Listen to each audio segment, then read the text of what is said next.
What if I told you that a simple paint job on a virtual gun changed gaming forever? Today, weapon skins in Counter-Strike are worth millions of dollars. Some rare skins have sold for more than luxury cars, and an entire marketplace has been built around digital cosmetics.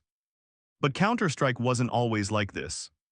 For more than a decade, players only cared about one thing: skill. No flashy skins, no knives worth thousands of dollars, no cases, no gambling sites.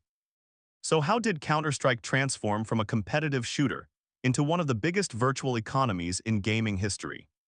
This is the story of the origin of weapon skins in Counter-Strike. To understand weapon skins, we need to go back to the beginning. Counter-Strike started as a fan-made mod for Half-Life in 1999. Created by Min Guzman and Jess Cliff, the game quickly became one of the most popular multiplayer shooters in the world. The concept was simple: terrorists versus counter-terrorists. Each round, players bought weapons using in-game money and fought to complete objectives. For years, every player used the exact same weapon models. An AK-47 looked like every other AK-47. An AWP looked like every other AWP. There was no customization whatsoever. The focus was entirely on competition and skill. And for more than a decade, that's exactly how Counter-Strike remained. In 2012, Valve released Counter-Strike: Global Offensive, commonly known as CS. At launch, the game received mixed reactions. Many veteran players preferred Counter-Strike 1.6 or Source. CS needed something to keep players engaged and attract new audiences. Valve had already experimented with cosmetic items in Team Fortress 2. Players loved collecting hats and unique items. The company realized cosmetics could create long-term engagement without affecting gameplay balance. That idea would soon change Counter-Strike forever. Everything changed on August 13, 2013. Valve released an update called the Arms Deal Update. For the first time in Counter-Strike history, players could obtain weapon skins. These weren't stronger weapons. They didn't improve accuracy or damage. They were purely cosmetic. Players could earn or unlock different finishes for their favorite guns. The update introduced weapon cases, keys, and a collection of unique skins. Some looked realistic. Others featured bright colors, artistic designs, and futuristic patterns. The response was immediate. Players loved them. Suddenly, there was something else to chase besides rank and skill.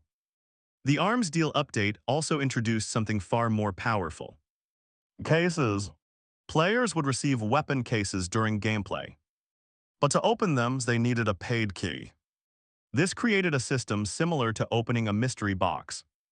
Every case contained a variety of skins with different rarity levels. Most openings resulted in common items. But there was always a tiny chance of receiving something extremely rare. And then there were knives. Special knife skins became the ultimate prize. The odds were incredibly low. But that rarity made them desirable. Opening cases became an event. Players uploaded reactions to YouTube. Streamers opened hundreds of cases live. Entire channels were built around case openings. What started as cosmetic customization had evolved into digital treasure hunting. Valve didn't stop there. The company allowed players to buy, sell, and trade items through the Steam community market. For the first time, virtual weapon skins had real-world value. Supply and demand began determining prices. A rare skin could sell for hundreds of dollars. Some sold for thousands. Others became status symbols. Owning a rare knife wasn't just about appearance anymore. It was proof of luck, wealth, or dedication. The Counter-Strike economy was born. And it grew rapidly. As the skin market expanded, an entire culture developed around it. Players began discussing float values, wear ratings, stickers, and rare patterns. A skin wasn't just a skin anymore. Condition mattered. A factory new weapon could be worth significantly more than a battle-scarred version of the same item. Collectors hunted for rare combinations. Traders searched for profitable deals. Content creators produced guides, market analysis videos, and massive case-opening events. The community transformed cosmetic items into collectibles. As years passed, some skins became legendary. Rare knives, souvenir weapons, and special pattern variations reached astonishing values. What once started as a cosmetic feature became one of the largest virtual economies in gaming. Some inventories became worth tens of thousands of dollars. Others surpassed hundreds of thousands. A few ultra-rare items crossed into the million-dollar range. These digital items existed only inside a video game. Yet collectors were willing to pay enormous sums to own them. The concept seemed unbelievable in 2013, but it became realities.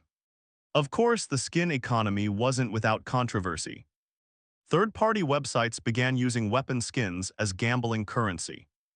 Players could bet skins on casino games, coin flips, and esports matches. Many of these sites attracted younger audiences. Eventually, concerns about gambling and regulation drew significant attention from governments and Valve. The issue sparked debates about virtual items, gambling laws, and player protection. Despite these controversies, the popularity of skins continued to grow. Today, weapon skins remain one of the most important parts of Counter-Strike. When Counter-Strike 2 launched, Valve ensured players could bring their skins with them. Some skins even received visual upgrades thanks to the new graphics engine. After more than a decade, the skin economy is still thriving. New collections continue to release. Collectors continue hunting rare items. And players continue opening cases in hopes of finding something extraordinary. It's amazing to think that before 2013, Counter-Strike had no weapon skins at all. The game was purely about competition. Then a single update changed everything. What began as a cosmetic feature became a global marketplace, a collector's hobby, a content creation industry, and one of the most successful virtual economies ever created. The next time you see a player holding a rare knife worth thousands of dollars, remember. It all started with the Arms Deal update in 2013. And it changed Counter-Strike forever. If you enjoyed this video, don't forget to like, subscribe, and let me know in the comments. What is your favorite Counter-Strike skin of all time?